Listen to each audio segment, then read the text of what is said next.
Mēs sākam dievkalpojumu Dieva Tēva, Dēla un Svētā gara vārdā. Kungs, es pieminu tavus darbus. Es tiešām atceros tavus brīnišķīgos darbus. Ak, Dievs, tavs ceļš ir svēts. Kur ir tik varens Dievs kā tu? Ak, Kungs. Klausies, draudz. Kristus ir nākamo labumu augstais priesteris. Ar savu paša asinīm, reizi pār visām reizēm, panācis mūžīgu pestīšanu un ir iegājis svētnīcā. Mūsu sods bija uzlikts viņam, mums par pestīšanu. Ar viņa brūcēm mēs esam dziedināti. Gods lai Tēvam un Dēlam un Svētajam garam. Kā iesākumā bija, tā tagad ir un būs no mūžības uz mūžību. Āmen. Dieva vārdi mums saka, ka mūsu sods bija uzlikts viņam, mums par pestīšanu. Pestīšana satur divas nozīmes. Pirmā nozīme ir glābšana. No kaut kā izglābt. Bet Bībelē tā galvenā nozīme ir izpirkt no kaut kā. Izpirkt no verdzības, izpirkt no tiesiskas vainas, no tiesas soda, atpirkties ar naudu. Un arī ir nozīme izpirkt cilvēku no vainas Dieva priekšā. Jo visi ir grēkojuši. Visiem ir vaina Dieva priekšā. Un Kristus kā augstais priesteris pasaulē ienāca izpirkt mūsu vainas. Ne ar sudrabu, ne zeltu, nekādām bagātībām, bet tikai vienīgi ar pašu savu dzīvību. Un tā Svētie raksti saka, viņš ir panācis mūžīgu pestīšanu, mūžīgu glābšanu mums visiem. Un mēs, kas viņam ticam, tāpēc varam nākt droši Dieva priekšā, atzīties savos grēkos un saņemt grēku piedošanu. Tāpēc mēs arī lūdzam katra dievkalpojuma sākumā grēksūdzes lūgšanu. Lai vainām attīrīti varētu ar atbrīvotām sirdīm uzklausīt Dieva vārdus, stiprināt mūsu ticību, saņemt šo spēku, kas nāk no augšienes, no paša Dieva, un dzīvot tālāk. Mēs lūgsim Dievu. Visu spēcīgais Dievs, sirds žēlīgais Tēvs, es, nabaga grēcinieks, tev sūdzu savus grēkus, ar ko esmu apgrēkojies domās, vārdos un darbos, un ar ko gan esmu pelnījis tavas dusmas un sodu laikā un mūžībā. Bet es tos no sirds nožēloju, un tie man gauži sāp. Un es tevi lūdzu, tavas lielās apžēlošanās un tava mīļā dēla, Jēzus Kristus, mana pestītāja, lūgto ciešanu un nāves dēļ. Esi man grēciniekam žēlīgs. Piedod man visus manus grēkus un dod man savu svētā gara spēku, kā varu atgriezties. Kungs, apžēlojies, Kristu apžēlojies, Kungs, apžēlojies. Ja šī ir tava patiesa grēku sūdzēšana un lūgšana, tad atbildi sacīdama jā. Kad jūs savus grēkus nožēlojat un ticībā paļaujāties uz mūsu pestītāju Jēzus Kristus krusta nopelnu, tad sekojot viņa pavēlei un apsolījumam, es jums pasludinu Dieva žēlastību. un apliecinu pēc Kunga Kristus pavēles, ka visi jūsu grēki ir piedoti Tēva un Dēla un Svētā gara vārdā. Āmen. Gods Dievam augstībā. Lai slava Dievam ir un gods par viņa žēlastību, vairs negaida mūs bargais sods, bet Tēva mīlestība. Nu Dievam ir uz mums labs prāts, jo visur miers tiek sludināts un naidam nav vairs varas. Tas Kungs, lai ir ar jums un ar tavu garu. Lūksim Dievu. Dievs Kungs, debesu Tēvs, mēs Tevi lūdzam. Valdi mūs ar savu svēto garu, ka Tavus vārdus no visas sirds klausamies, uzņemam un tā svēti paliekam. Uz Jēzu Kristu, Tavu Dēlu, vienīgi paļaujamies un savu cerību uz viņu liekam. Pēc Taviem vārdiem dzīvojam, sargāmies no visas apgrēcības, kamēr mūžīgi svēti būsim. Caur Tavu mīļo Dēlu Jēzu Kristu, mūsu Kungu. Āmen. Klausies, draudze, Dieva vārdus no 2. Pētera vēstules 1. nodaļas.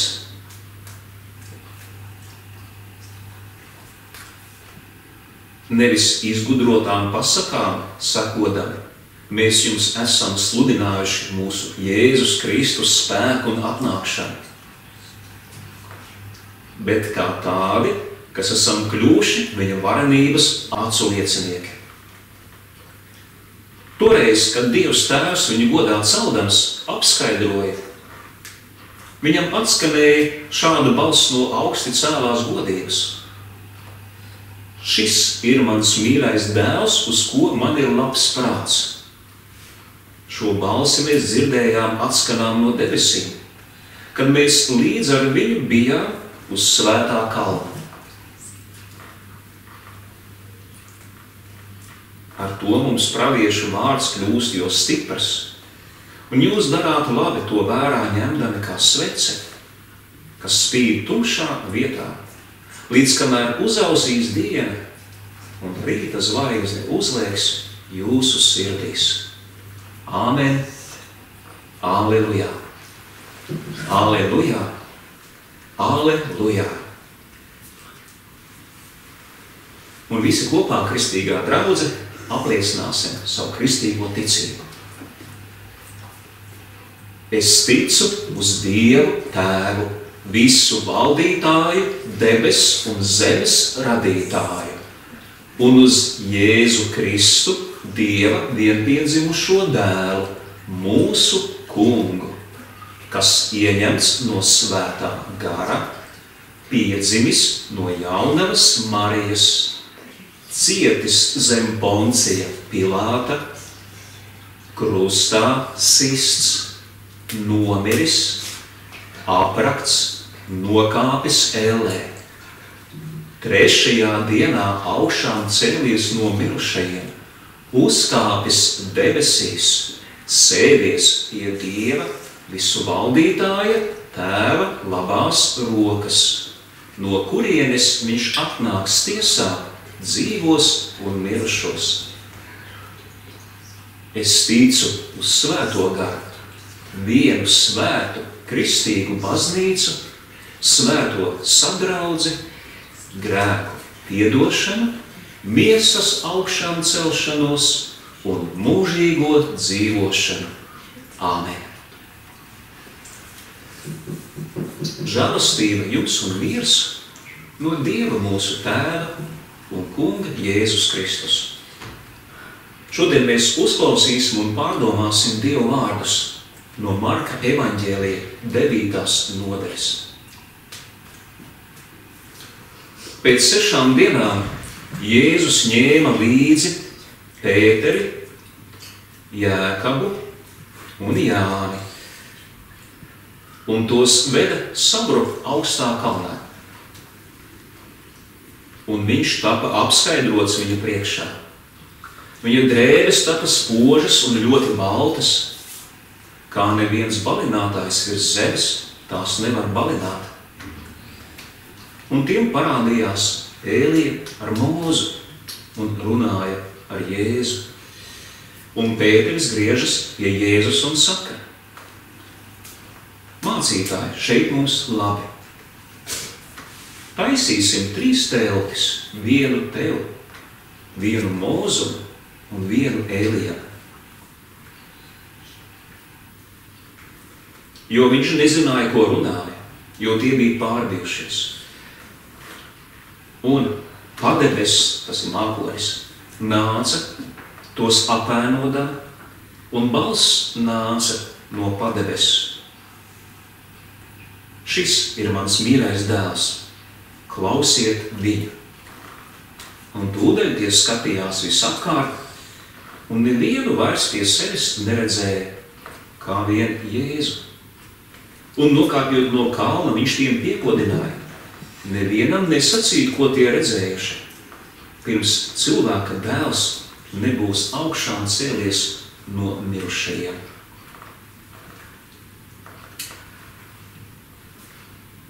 Lūksim. Debes Tēvs, mēs Tev lūdzamies, svētī mūs, lai Tavus vārdus varam saņemt savās sirdīs, tos izprast, un ka tie mūs stiprina ticībā un mūžīgai dzīvei. To mēs Tev lūdzamies Tavu mīļā dēla Jēzus vārdā. Āmen. Sēdieties, lūdzu.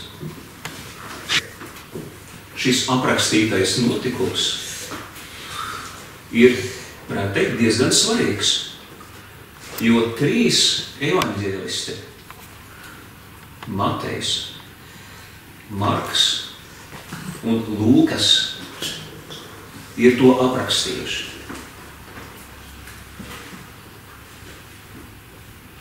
Un arī ir svarīgs tas, kādā sakarībā ir uzrakstītas šīs rindas. Un viņas ir saistībā ar kādu notikumu 6 dienas atpakaļ, jo tur rakstīts ir pēc 6 dienām. 6 dienas atpakaļ Jēzus bija uzdevis mācekļiem jautājumu: ko cilvēki par mani saka? Un pēc tam viņš uzdeva jautājumu: ko jūs mani mācekļi sakat par mani, kas es esmu? Un Pēteris drosmīgi pateica: tu esi Kristus, dzīvā Dieva dēls. Un liekas, viss bija brīnišķīgi, bet Jēzus tajā brīdī iesāka mācekļiem stāstīt, kad viņš dosies uz Jeruzalemi,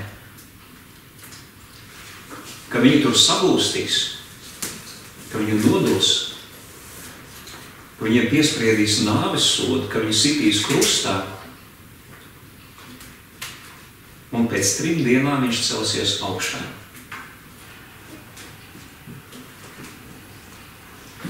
Pēteris ļoti sabijās un sāka bārt Jēzu, un lai ar tevi tas nekad nenotiek. Un tad pienāca laiks Jēzum mācīt Pēteri. Viņš teica: atkāpies no manis, Sātane. Tu domā, kā cilvēkiem patīk, nevis Dievam. To viņš norādīja Pēterim un pārējiem mācekļiem, arī mums, ka krusta nāve nav nejaušība. Tā domā cilvēki, ka tā bija nejaušība. Tā domā cilvēki, ka tā bija netaisnība pret Jēzu.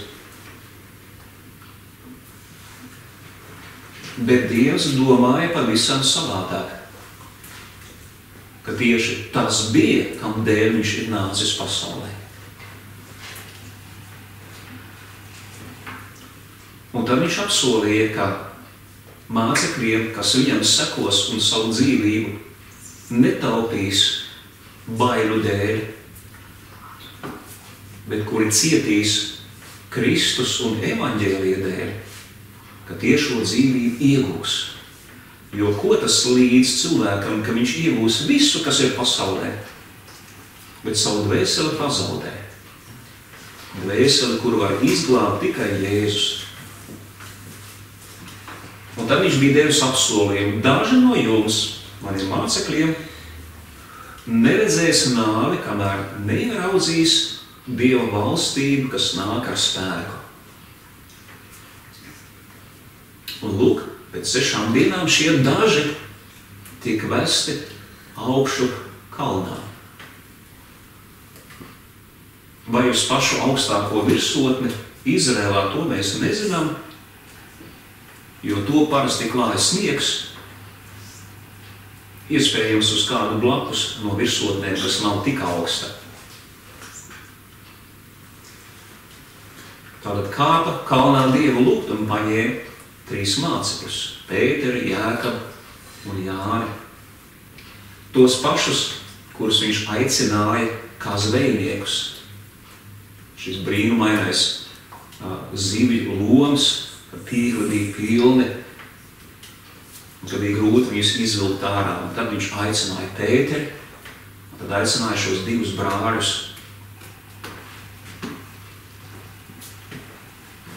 Un viņi visu atstājuši Jēzu un sekoja jau kā mācekļi. Un lūk, tagad viņš viņiem kaut ko bija nolēmis parādīt svarīgu. Tas tiešām bija kaut kas svarīgs. Atcerēsimies viņu izbīli, ka Jēzus taisās iet mirt. Un tas nekādā gadījumā nebija viņiem saprotams. Tāpēc, ka viņi bija mācīti savās sinagogās, ka Kristus atnāks, ka Kristus uzvarēs visus pagānus, atbrīvos Izraēlu tautu un Jeruzalemi no negoda. Viņu vairs nebīdīs pagānu kājas. Un ka Kristus sēdīsies uz Dāvida troņa un valdīs mūžīgi un iestāsies mūžīgi līdzsvība, prieks. Tad viņi redzēja to, ka Kristus piepildītu šīs cilvēcīgās ilgas pēc mūžīgās dzīves, pēc dzīves bez ciešanām, pēc dzīves bez bēdām, bez slimībām, bez nāves. Visu to, ko cilvēki gribētu labu šeit virs zemes. Un viņi domāja, ka tieši to arī viņiem atnesīs Kristus. Bet viņi bija atstājuši, un acīm redzot, rakstu mācītāju ietekmē, neievērotas rakstu vietas, kur bija rakstīts, ka Dieva kalps, kas tiks sūtīts, ka viņš uzņemsies mūsu grēkus, ka viņš tiks sodīts, satriekts mūsu grēku dēļ, ka mūsu sods tiks viņam piemērots,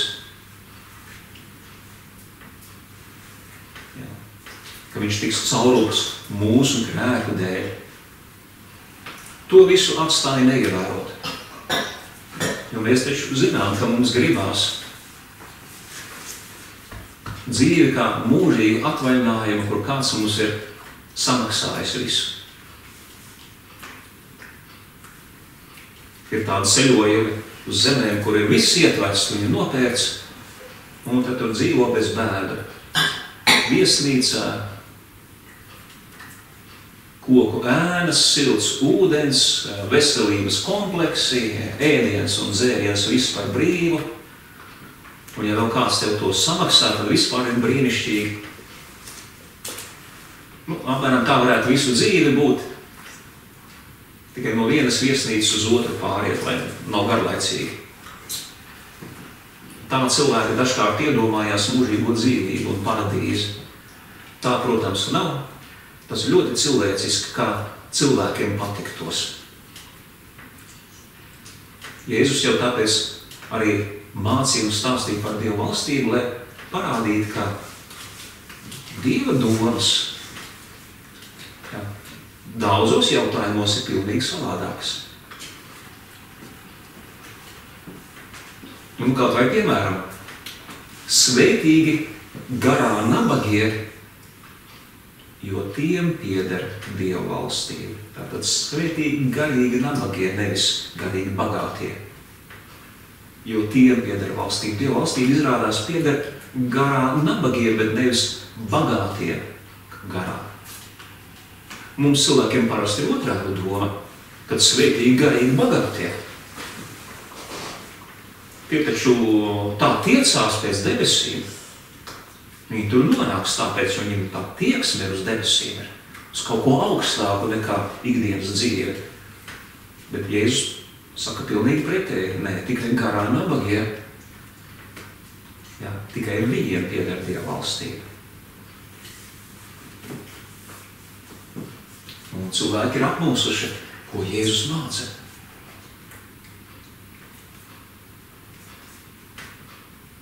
Un tā ir daudzas Jēzus mācības, ko mēs tikai pēc viņa krusta nāves un augšām celšanās spējam saprast.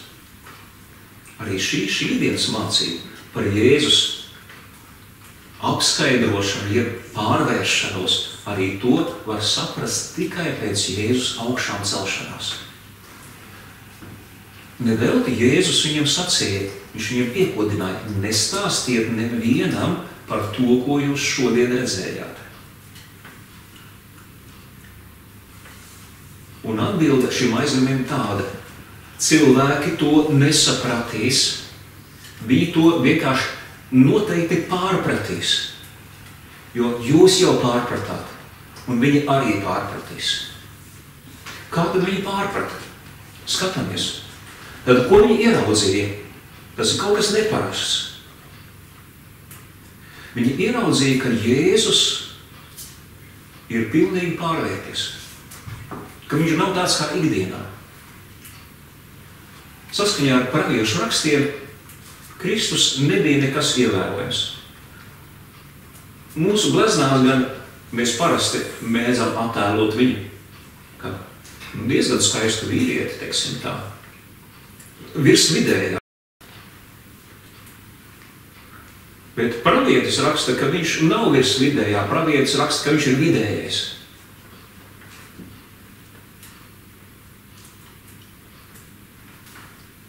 Jo saprotiet, jūs ejat pa ielu un redziet vidēji izskatu vīrieti. Tāds bija arī Jēzus. Viņam nebija nekā tāda, ko varētu ievērot uzreiz, ar ko viņš izraisītu tūlīt patiku uzreiz, ka viņš būtu pievilcīgs. Viņa pievilcība nebija no izskata, viņa pievilcība bija no darbiem, ko viņš darīja, no vārdiem, ko viņš darīja. No viņa attieksmes pret visu, ko viņš darīja.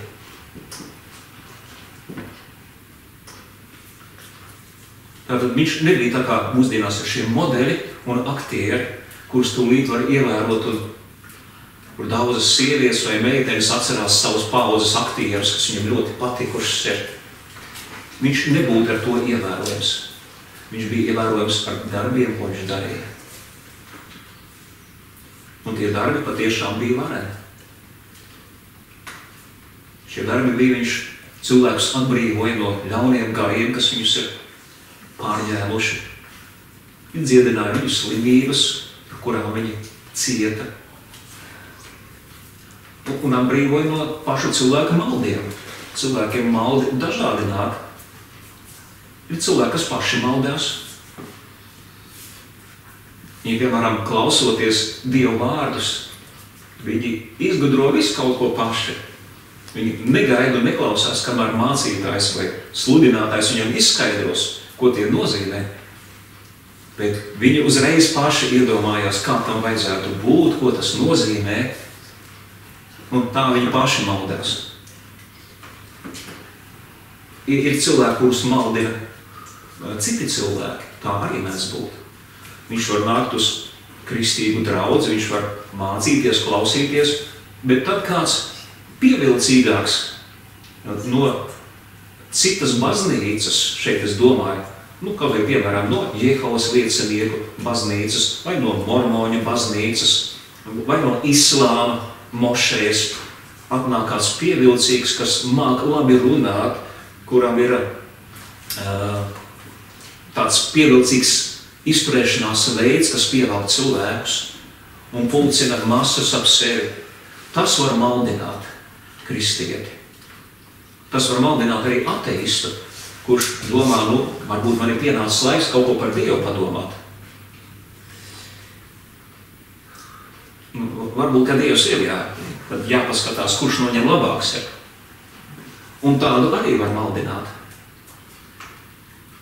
Kristus ar savu vārdu, ar savu mācību atbrīvoja cilvēkus no pašu maldiem un no tiem maldiem, kurus citi cilvēki viņus ir maldinājuši.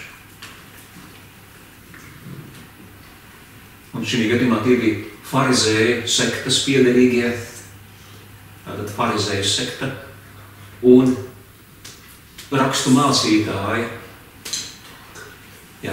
kas arī maldināja citreiz cilvēkus.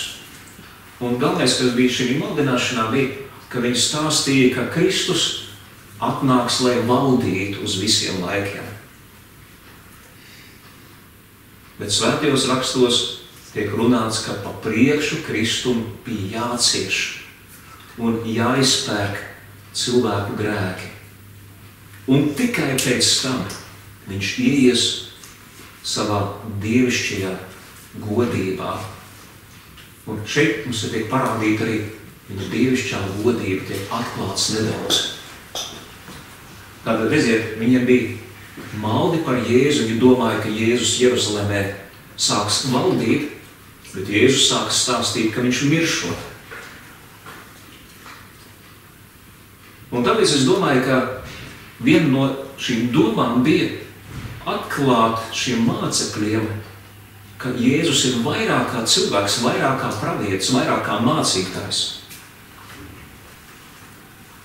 Atklāt to, kas Jēzus patiesībā ir.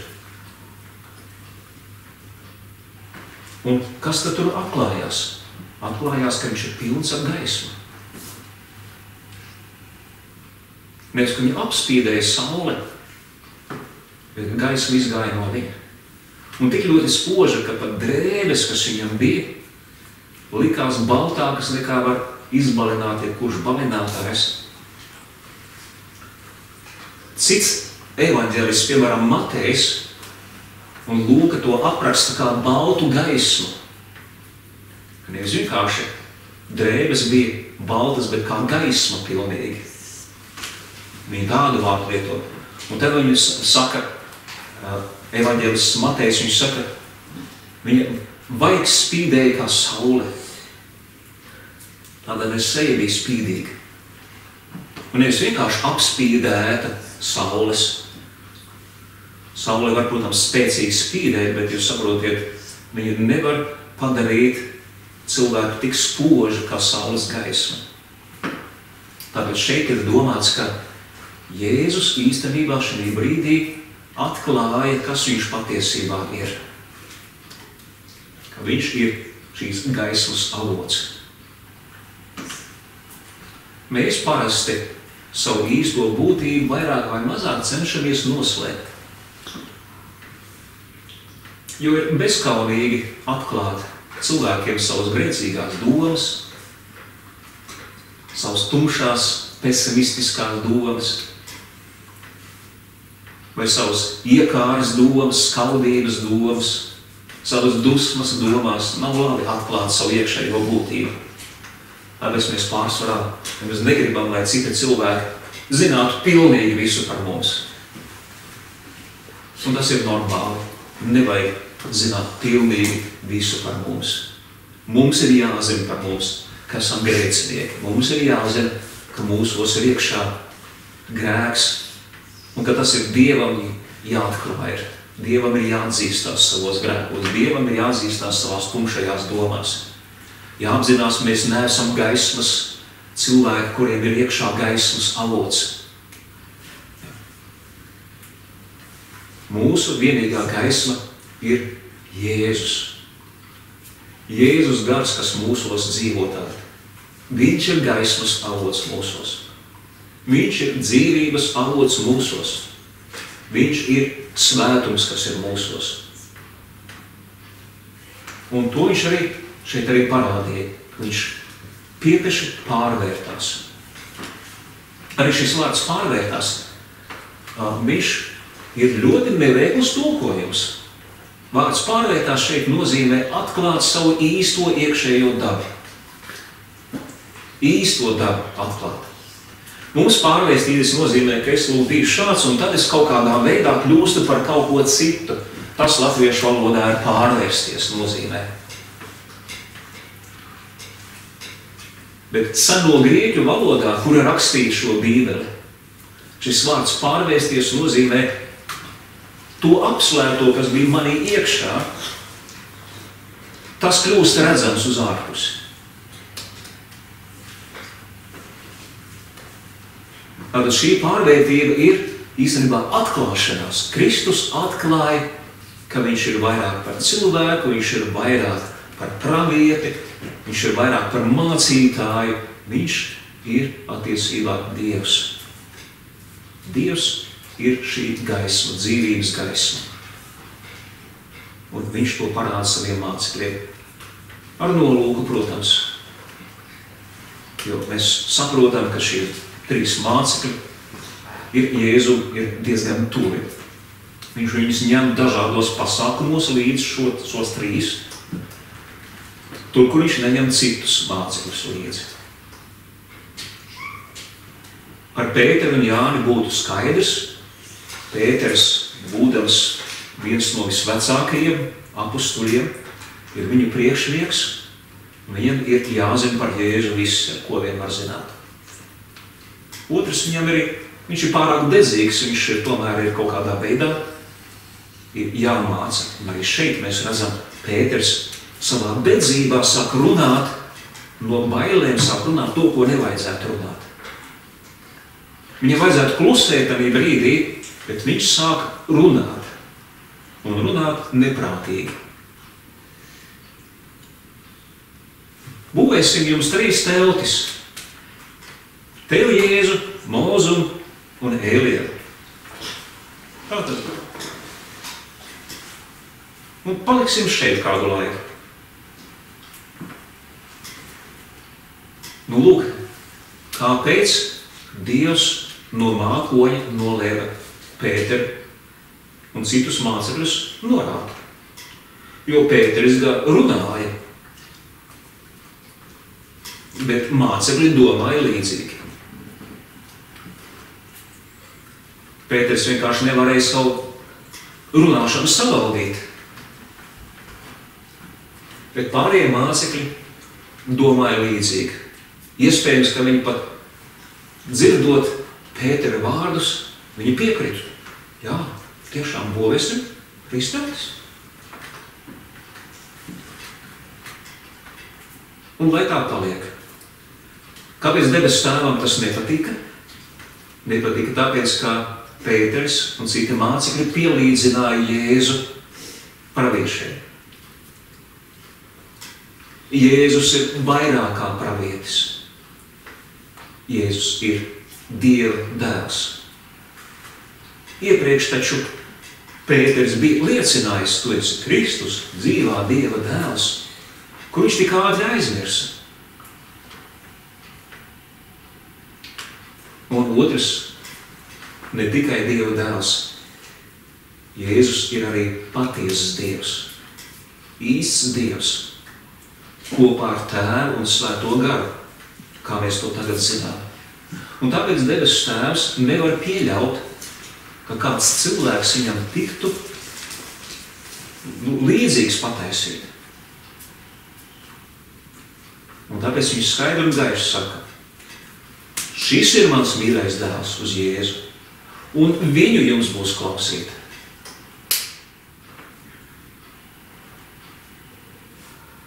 Jūdi ir pieraduši klausīt praviešus.